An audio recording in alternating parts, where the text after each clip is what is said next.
1월 26일 아침 화요일입니다. 431장 주 안에 기쁨이 있네. 오늘 2절로 부르겠습니다. 주 안에 사랑 있네. 주 안에 살자. 주 안에 소망 있네. 주 안에 살자. 검푸른 성난파도 밀어 덮쳐도 주 안에 사는 마음 평화 넘치네. 아멘. 오늘 아침 요한복음 18장 1절부터 18절까지 읽겠습니다.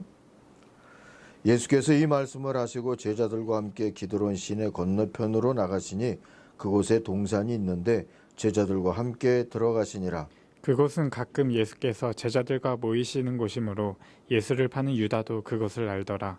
유다가 군대와 대제사장들과 바리새인들에게서 얻은 아랫사람들을 데리고 등과 횃불과 무기를 가지고 그리로 오는지라. 예수께서 그 당아래를 다 아시고 나아가 이르시되 너희가 누구를 찾느냐? 대답하되 나사렛 예수라 하거늘 이르시되 내가 그니라 하시니라.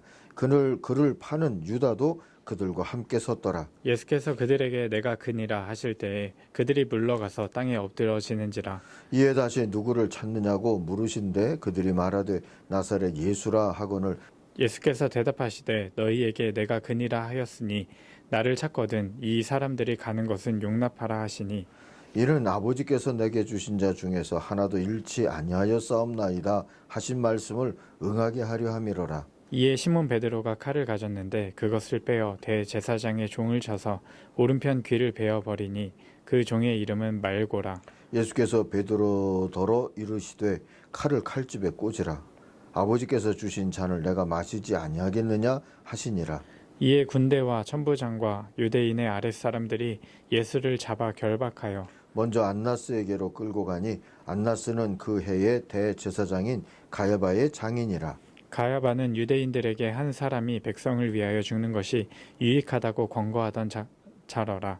시몬 베드로와 또 다른 제자 한 사람이 예수를 따르니 이 제자는 대제사장과 아는 사람이라.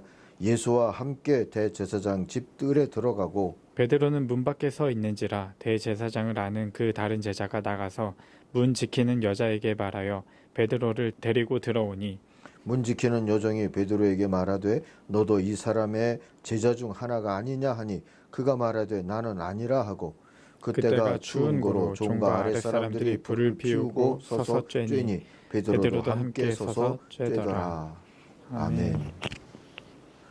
오늘 묵상의 제목은 가짜 목자들의 표지입니다.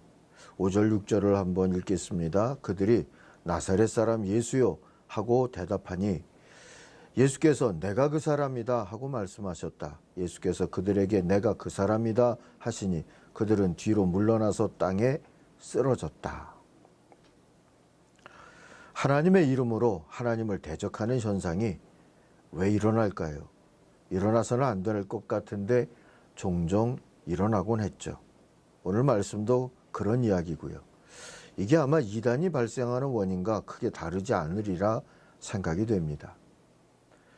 첫 번째는 사랑의 위기 때문에 이런 현상이 일어나죠. 인정받고 보호받고 사랑받아야 사는 게 인생인데 기존의 삶에서 가정적, 경제적, 공동체적으로 상처를 받고 인정, 보호, 사랑이 흔들리거나 공허해지면 엉뚱한데 열광하거나 열중하게 되고 정말 집중해야 될 때서 때로부터 배신하는 그런 일이 생기죠.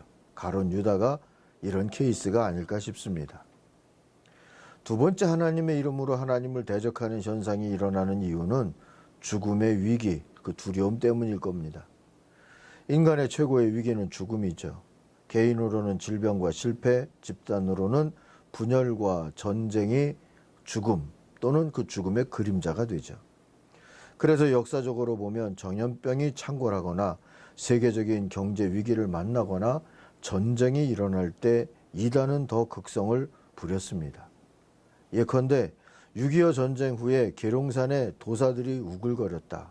200명이 한때는 넘었다 그러잖아요. 하는 얘기도 있고 92년 10월 28일 휴거 예고로 무려 10만을 미혹했던 다미선교회는 걸프전 이후였습니다. 여호와의 증인들이 1914년에 예수님이 영적으로 재림했다고 주장하는데 이때가 1차 대전이 일어나던 해이기도 하고요. 이단들은 이럴 때 말세와 심판을 강조하면서 위기감을 조성해서 불안한 사람들을 미혹하곤 합니다. 그렇게 해서 저들은 자신들의 존재 의의와 기득권 같은 걸 지켜내는 것이지요. 유대교 지도자들을 이 범주에 넣을 수도 있겠다 생각이 됩니다. 그들에게 어쩌면 예수는 밉고도 고마운 존재였을지도 모릅니다. 자기들 안에 또아리를 틀고 있던 두려움을 감추고 평소에는 원수처럼 지내며 분열했던 당사자들끼리 모처럼 뭉칠 수 있었으니 말입니다. 이들은 새로운 위기를 강조하고 그 위기의 원인을 예수에게 덮씌워서 자신들의 기득권을 지켜내고자 했던 것이지요. 세 번째는 신앙의 위기에서 하나님의 이름으로 하나님을 대적하는 현상을 그 이유를 찾을 수가 있습니다. 잘 믿어야 되겠다는 위기감, 특별해야 한다는 강박감에 빠져서 기존 교회들이 분열을 하고 신학적이고 윤리적인 약점을 노출할 때 그런 환경이 이단이나 극단적 신앙 행태에게는 자양분이 되기 마련이죠. 칼을 빼든 베드로의 모습처럼 종교적, 정치적 극단주의가 먹히게 되는 그런 때가 되는 겁니다. 양극화가 심해지고 교회의 무기력이 드러나면서 우리 사회에도 비정치적 열광주의와 정치적 열광주의가 득세하고 있지 않습니까? 사랑하는 아침가족 여러분, 정말 잘 믿는 주류이고 싶은 신앙운동은 뭘 회개하는 데서 시작이 돼야 될까요? 몇 가지를 꼽아볼 수 있을 것 같아요. 첫째는 물질주의입니다. 돈을 사랑하는 것은 일만하게 뿌리다 그랬죠. 디모데전서 6장에 나오죠. 진리는 물질의 심이나 숫자의 심과 비례하지 않습니다. 예배당이 크다고 사람이 많이 모인다고 반드시 거기 진리가 있다는 것은 아니라는 거예요. 별개입니다. 기억해야 합니다. 두 번째는 교권주의에서 회개해야 합니다. 모든 악이 정치적 타락에서 옵니다. 지방색 집단 이기주의도 거기서 나오죠. 정치적인 논리가 영적 논리보다 앞선 교회는 반드시 타락할 수밖에 없습니다. 세 번째는 형식주의에서 벗어나야 합니다. 이것은 율법주의와 통합니다. 형식, 율법, 귀한 가치를 안고 있지만 그게 구원을 대체하지 못한다는 것은 기억해야 합니다. 예수님은 율법주의자들을 이단으로 정죄하셨죠. 네 번째는 분파주의입니다. 나는 옳고 넌 틀리다 하는 주의죠. 한국교회 안에서 갈등과 차별과 교만의 온상이 되는 그런 현상이 여기서 비롯되죠. 회개해야 합니다. 다섯 번째는 종교유착입니다. 신학적 윤리적 공공성을 잃어버리는 교회가 정치, 경제, 사회 전반에 비판적인 리더십을 발휘하지 못하고 서로의 이기적 욕망을 채우는데 서로가 서로를 정치와 교회가 이용하고 살아가는 게 그게 종교유착이죠. 여기서부터 벗어나야 합니다. 이렇게 우리가 벗어나야 될 여러 가지 것들이 있는데 이런 것들이 왜 쉽게 벗어지지 않을까? 회개하고 싶은데 회개가 되지 않을까? 이단이 발생하기 가장 좋은 사상적 토양이 우리 안에 있을 수 있다는 그런 성찰을 해봐야 합니다. 신비주의와 지식주의가 그겁니다. 정반대의 자리인 듯 하지만 원래 그 뿌리가 하나입니다. 동전의 양면 같기도 합니다. 원래 신비를 부정하면 이성주의자가 되고 신비만 인정하거나 최고 가치를 신비에만 부여하면 신비주의자가 되는 것이지요. 그런데 우리 사회의 종교 문화의 저변에는 신비주의적인 특별 지식을 우월하게 여기는 성향이 있습니다. 그래서 대부분의 이단은 신비주의적 지식 소유를 숭상하고 그것을 내세우죠.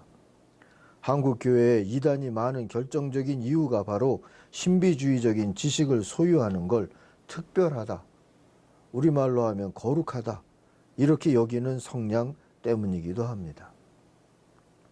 사랑하는 아침가족 여러분, 이런 오히려 얄팍하거나 바르지 못한 신앙적 토양을 성찰해내고 좀 일상의 신비와 상식을 외면하지 않는 지식으로 성경을 이해하고 신앙생활의 토양을 건강하게 하려는 노력이 필요합니다. 시냇가에 심은 나무는 그래야 늘 풀오를 수가 있고 때가 되면 열매가 맺을 수 있기 때문이지요. 오늘도 우리를 인도해 주시는 하나님이 우리와 함께 하신다는 믿음을 굳건히 가지고 특별해서가 아니라 우리 주님의 사랑으로 또 주님의 부르심으로 우리가 구원의 길을 걸을 수 있다는 믿음을 간직하고 겸손하게 귀를 기울여 주님을 따르며 살아가는 하나님의 사람들이 되기를 바랍니다. 기도하겠습니다. 하나님 아버지, 목자인 양 하는 진짜 목자가 아닌 그런 세력에게 눈을 돌리지 아니하도록 우리를 붙들어 주시고 예수를 바라보면서 혹 그게 좁은 길을 간다 할지라도 담대하게 따를 수 있는 하나님의 사람들이 되게 하여 주옵소서. 하나님을 의지하고 믿음으로 걷고자 하는 우리 솔틴 성도들의 걸음을 오늘도 지켜주시고 바르게 인도하여 주옵소서. 예수님 이름으로 기도하옵나이다. 아멘. 하늘에 계신 우리 아버지, 아버지의 이름을 거룩하게 하시며 아버지의 나라가 오게 하시며 아버지의 뜻이 하늘에서와 같이 땅에서도 이루어지게 하소서. 오늘 우리에게 일용할 양식을 주시고 우리가 우리에게 잘못한 사람을 용서하여 준 것 같이 우리 죄를 용서하여 주시고 우리를 시험에 빠지지 않게 하시고 악에서 구하소서. 나라와 권능과 영광이 영원히 아버지의 것입니다. 아멘. 같이 기도하겠습니다. 주님, 우리를 바르게 인도해 주옵소서.